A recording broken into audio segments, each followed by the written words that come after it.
They have a lot in common, but which one has more audiences jumping?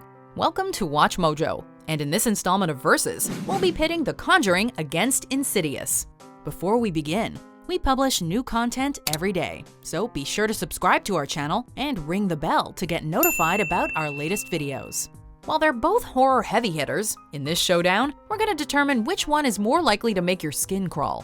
As we will be discussing major plot points for each film and their corresponding franchises, a spoiler alert is now in effect. Round 1. Plot originality. The Conjuring has a classic haunted house setup. A family moves into an old farmhouse for a good price. Not long afterwards, strange things begin to happen, with bad smells, peculiar noises, small physical attacks, and tragic animal behavior plaguing the family.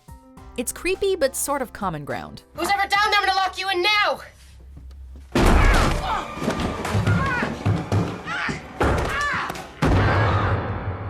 Even the fact that the film is allegedly based on real events doesn't add much originality. After all, one of the most famous haunted house stories, the Amityville Horror, pioneered that back in 1979. I'm coming apart! Oh, mother of God, I'm coming apart! It's only after the Perron family contacts Ed and Lorraine Warren, the famous couple who claim to be experts in the field of hauntings, that things get really interesting. James Wan's masterful directing makes everything feel fresh, but it is still pretty well-worn territory.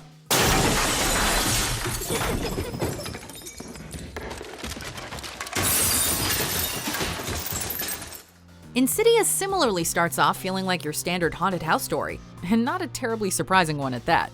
But by the end of the first act, it's clear that this film will be doing something very different. It's not the house that's haunted. It's your son. While a little cheesy at times, there is no doubt that the plot is original, throwing in astral projection and alternate realities alongside the classic fare of ghosts and demons. Now, Dalton, he is a very accomplished astral projector. This borderline fantasy element elevates the material to something much more surprising and fun. A demon who seeks Dalton's body for one reason: to cause pain to others. So what's our advice for an original haunted house story? Go bigger when you've got a haunted home. And that is exactly what Insidious does. So it wins the first round. Winner, Insidious. There was something in there with him. It was standing there in the corner. Round 2. The characters. Ed and Lorraine Warren, the couple at the heart of the Conjuring franchise, were and are actual demonologists. Which brings us to the 3 stages of demonic activity: infestation, oppression, and possession. Right away, this adds extra appeal. A scary story is just that much scarier when it's grounded by real people. Film Ed and Lorraine may not be entirely accurate portrayals of the famous ghost hunting pair, but they sure are fun to watch. Lorraine saw something. Go ahead, hon. I've been seeing the dark entity that haunts your house and your land. The chemistry between Patrick Wilson's Ed and Vera Farmiga's Lorraine is delightful, and their characters' mutual respect for each other's skills and shared passion for their uncanny trade makes them one of the most interesting couples in the horror film genre. They care about each other, and so the audience cares about them and what happens to them. I had a vision of Judy in the water. I know it was some kind of warning. I know it. Let's get out of here. In Insidious, we spend an increasing amount of time with the mother, father, also played by Patrick Wilson, psychic medium, and even the little boy in the coma. You think our house is haunted? I don't think it, I know it. Things move around in here by themselves. I walk into the kitchen at night to get a drink. I can feel eyes on me. However, they all feel pretty stock, cut straight from the Scary Movie Family Handbook, and ultimately forgettable, to the point where the other 2 children, one just a baby, are entirely overlooked from the midway point onward with no change to the feel of the family dynamic. No, please. Josh, you said that you would give her a chance. No, I have given her a chance, honey, but I can't have somebody coming into our home and telling us that the reason our son is in a coma is because his soul is floated off somewhere in another dimension. Even the standout character of Elise Rainier, the psychic skilled in the ways of astral projection, feels like a modern take on Zelda Rubinstein's Tangina Barrons from Poltergeist. This house is clean. Families come and go, but it's the demonologist duo of Ed and Lorraine Warren that sets the cast above the rest. Winner, The Conjuring. There you go. How'd it go? I think he may write a positive article. Ooh, a non-skeptic. That's a pleasant change. Round 3, the ghouls. In the first Conjuring film, the ghoul at work is revealed to be Bathsheba, a witch who swore allegiance to the devil after killing her first child and then herself.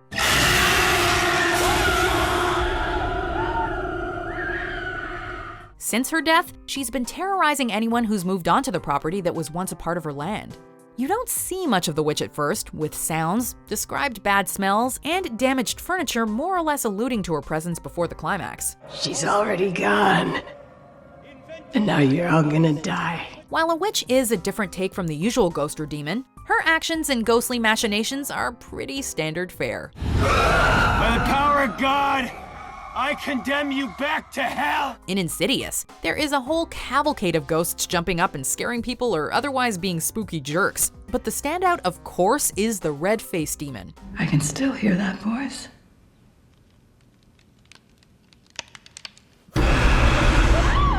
From its first jump scare to its bizarre tailoring scene, set in what appears to be the hotel lobby of S&M hell as it gleefully sharpens its killer nails and listens to an appropriately crackly old-timey record, the red-faced demon makes an impact. While not as ominous or perhaps as frightening as the witch in The Conjuring, he makes a bigger, more unique statement.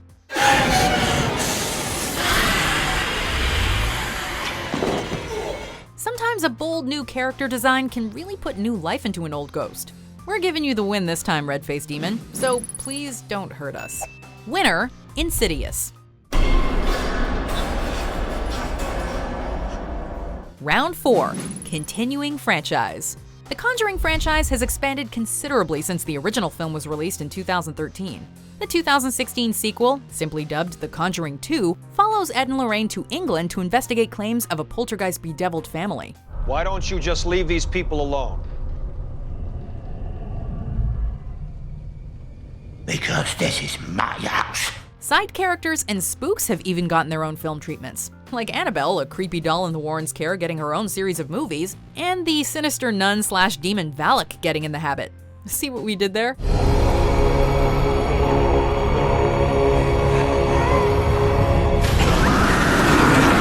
Even if the filmmakers wanted to stop with the spin-offs, with a whole Warren occult museum to choose original topics from, the Conjuring universe has a lot of fodder left in it to keep churning out original stories for years to come.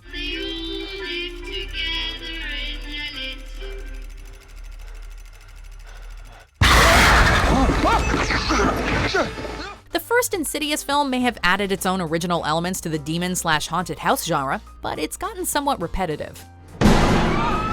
There's always someone stuck in the further, an appearance by Elise Rainier to assure the characters that, quote, she doesn't do that anymore, and then her promptly going on and doing it, as well as the makings of a rescue in the further. You can't even kill yourself to get away from it.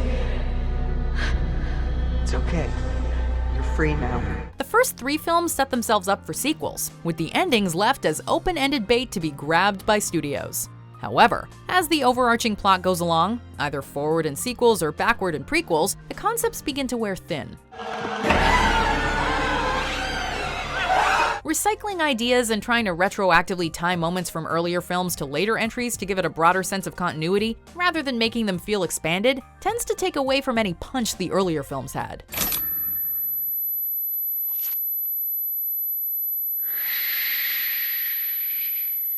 Whereas The Conjuring adds fire and burns brighter, the Insidious franchise is starting to feel watered down. That means we're giving this round to the former rather than the latter. Winner, The Conjuring.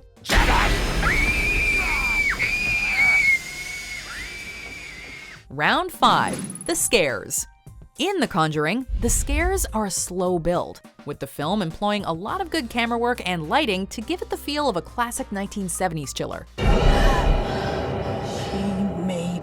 Do it. The audience is only allowed tantalizing glimpses of what lurks in the house, with much left to the imagination, which tends to be way more terrible than anything put on screen.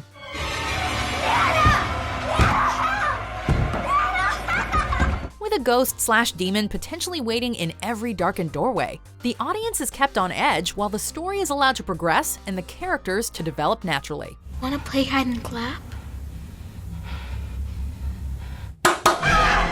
This shadowy dread builds steadily, so that when the big scares arrive at the end, the audience is ready to scream. And the huge climactic fight between good and evil, delivered with all the panache James Wan loves, feels like a real payoff. Hold her still! Don't let her up! We're losing her, Roger! Damn you. You leave my family alone, you hear me? I don't know what you are, but you leave my wife alone! God damn it, let her go! In Insidious, the subtle scares very quickly give way to upfront ghosts. Little is left to the imagination. In each photo, she got closer.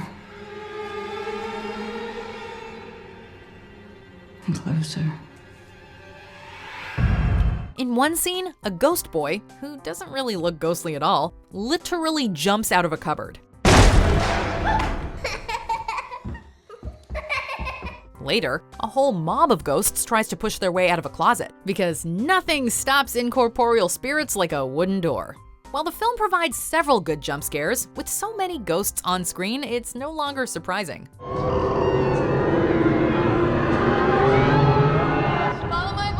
Even if they look creepy, you start to think of them more as people in costumes than spooks, which tends to take the viewers out of the experience. By the end, while you are concerned for the father and son as they try to escape the further, you're not terribly scared anymore. Horror is the one place where you really want to be kept in the dark. It's scarier there, and The Conjuring knows how to do it right. Winner, The Conjuring. A little something to add to the Occult Museum. The Conjuring is the winner with a 3-2 count.